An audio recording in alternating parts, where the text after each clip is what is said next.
It was an unusual day when my typically reclusive husband stepped outside, and the intercom blared unexpectedly.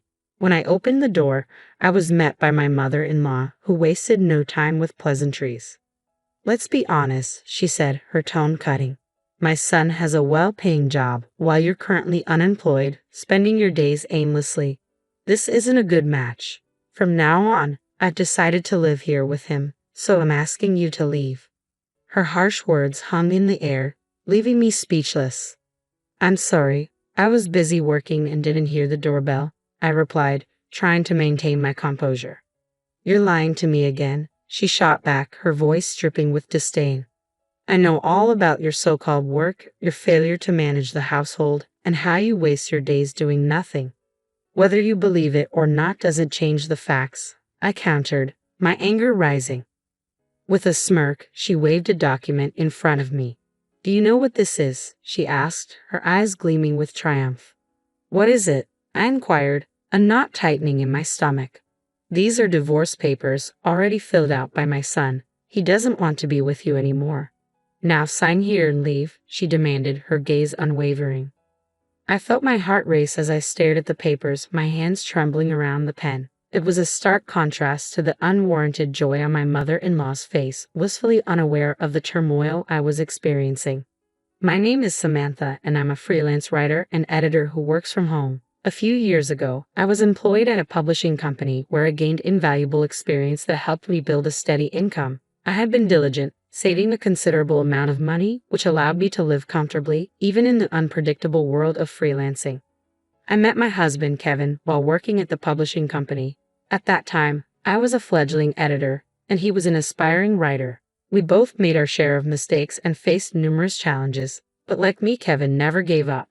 His perseverance and commitment to his craft not only inspired me but also drew us closer together. After several years of dating, we got married, and I transitioned from my corporate job to freelancing. The early days of our marriage were filled with hope, although I wasn't yet fully established as a freelancer, and Kevin was still chasing his dream. We supported each other immensely, sharing household chores and splitting living expenses evenly.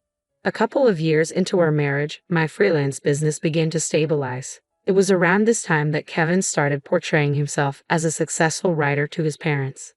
The reality, however, was far different. Despite his relentless efforts, he faced repeated rejections from publishers. No matter how many applications he submitted, success seemed just out of reach. He often made it only to the second round of selections for writing opportunities. I knew he wanted to reassure his parents, understanding how worried they would be if they realized the extent of his struggles to achieve his dream. Out of respect for Kevin's feelings, I remained silent and went along with the story he told at my in-law's house. At first, all I had to do was smile and nod. But as time went on and Kevin continued to present himself as a successful author, I started to feel increasingly uneasy during our visits. Not only did his parents fully believe in his tales of triumph, but they also began to view me as a non-contributing, stay-at-home spouse. In their eyes, I was a useless wife, entirely dependent on my supposedly successful husband. The concept of working from home as a freelancer was likely difficult for them to grasp, especially since they were unfamiliar with this style of work. While I tried not to blame them for their lack of understanding, their attitude towards me worsened over time. Whenever I visited my in-laws, they confronted me with accusations, questioning how a wife who neither worked outside the home nor did household chores could face her husband's family. I had explained countless times that I was a freelancer, which meant I worked from home.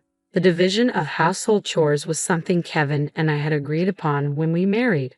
"I don't see how you can criticize me when you don't even understand my job," I would argue. They insisted that I didn't have a real job, that I didn't earn much, and that Kevin was the one supporting me financially. In truth, I earned a decent income and contributed equally to our expenses. The retorts continued, with them asserting that if I didn't start showing more appreciation for Kevin and acting more grateful, I shouldn't be surprised if he decided to leave me one day. Despite their harsh words, I knew the truth about our financial and emotional partnership, and I remained steadfast in my commitment to our shared life, even under the weight of their misunderstandings. The conversation always circled back to the same theme.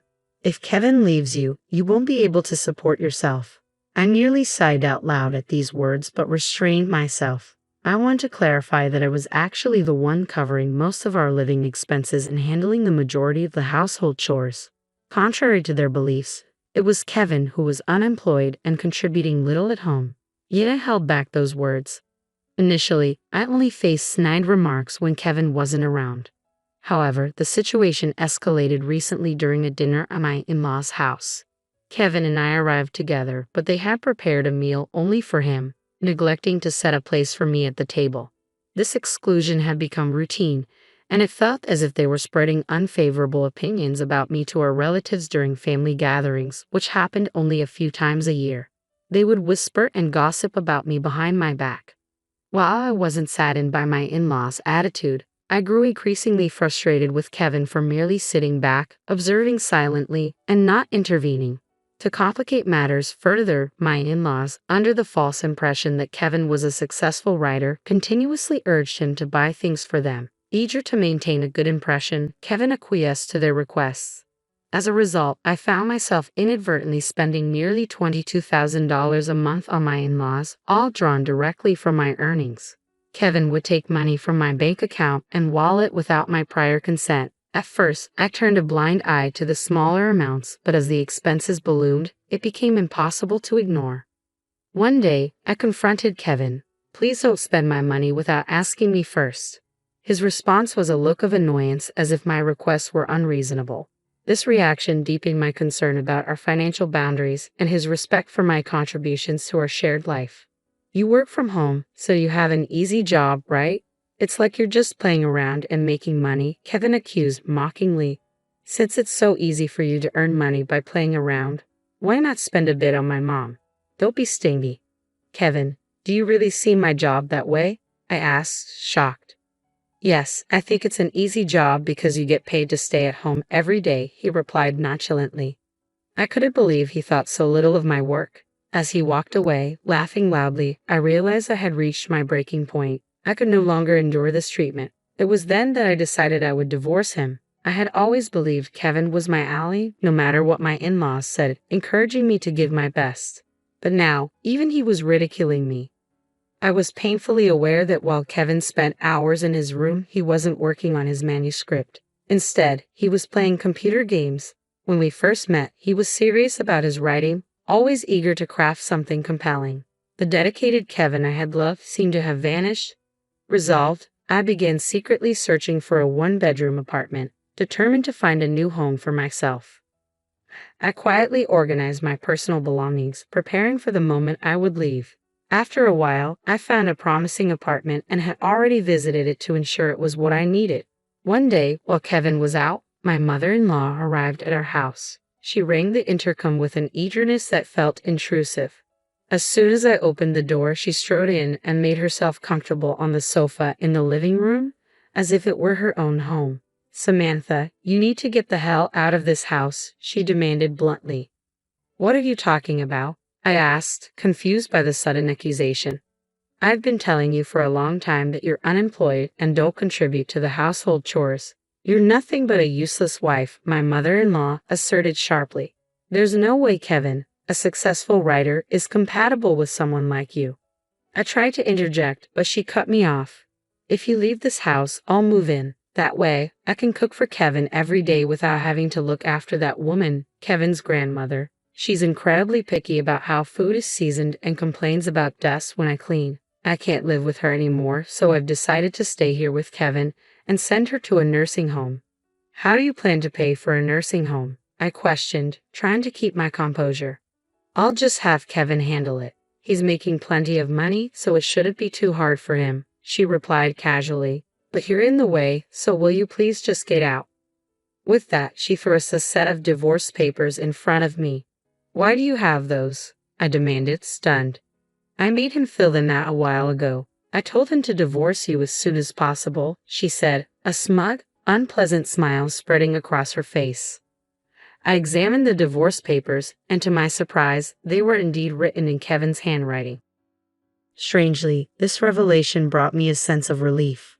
I had been ready to move out, but was uncertain about how the divorce would unfold. I had expected Kevin to be reluctant to end our marriage, to cling to the love we once shared, and to resist signing the papers. I had braced myself for a long discussion and possibly a contentious battle with him. Now, it seemed things might proceed more swiftly and smoothly than I had anticipated. Finding the divorce papers already filled out felt surprisingly fortunate. Without hesitation, I accepted them and signed quickly.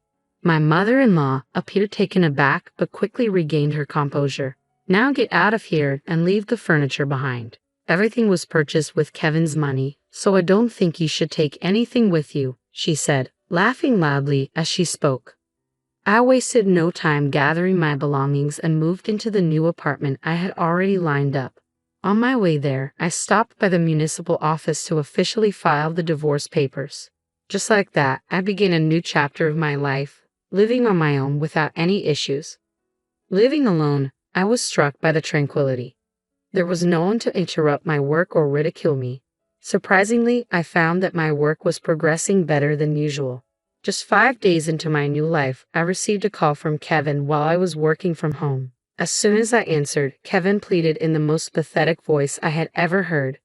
"Please come home." "What's wrong now?" I asked. "I'm sorry. I apologize, so please come back home," he implored. "I'm not coming home. We're already divorced," I replied firmly. "I never agreed to a divorce. That's not valid," he protested. "But those divorce papers were definitely in your handwriting," I countered. "That was just a little threat I was trying to make to you. I had no intention of actually getting a divorce," he explained. "That doesn't change the fact that you wrote them. A divorce is a divorce," I stated unequivocally. "You don't need a wife who, as you say, plays around every day, works an easy job, and doesn't do any of the house chores. Right now, you get to live with a family you love so much. You can't complain. What's the problem?" "I'm sorry," was all he could say. Kevin then explained his predicament. "My family thinks I'm a writer," he said, his voice filled with desperation. "They quit their jobs and moved here, expecting to live off me. Now they want me to pay for grandma's surgery, and I just don't have that kind of money." "I see," I replied, finally understanding why he was so eager for me to return. "So that's why you want me back?" "Yes, now that they've found out I've been lying to them. My parents are furious with me. They're pressuring me to bring you back immediately. You have to understand how difficult this is for me. Please come back. Let's live together again." "Do you really think I'm going to say yes after everything?" "We're divorced, Kevin. You need to handle your real problems," I responded. "Don't be like that, Samantha," he pleaded. No matter how many times I reiterated that we were divorced and that he was now a stranger to me, Kevin wouldn't accept the separation. He grasped at any possibility of reconciliation. Finally, in frustration, he said, "Fine, I'll divorce you if you insist, but you know what? If you divorce me, you should be responsible for my parents' care and alimony, which you were supposed to help with while we were married." "What are you talking about? If you hadn't divorced me, my parents would have ended up in a care facility, and we would have had to pay for it. You should be the one to pay since you pushed for the divorce. They found out I lied about being a successful writer. My parents are angry and emotionally hurt. All of this turmoil is because of your selfish decision to divorce." "I can't pay alimony," he added. "No, I will pay that," I stated firmly, knowing his troubles were of his own making and not my responsibility to fix. I couldn't grasp what Kevin was trying to imply. When we were married, he'd have called me a jobless, worthless wife. I didn't know if it was his pride speaking or something else, but he was the one who lied about me and caused me pain. "Your parents and our relatives believed your lies and blamed me. I don't want to say this, but I was hurt far more than you are now. I'm not interested in someone who ridiculed me instead of defending me. If you need money that badly, why don't you take out a loan from a bank?" With those final words, I ended the call without waiting for Kevin's response.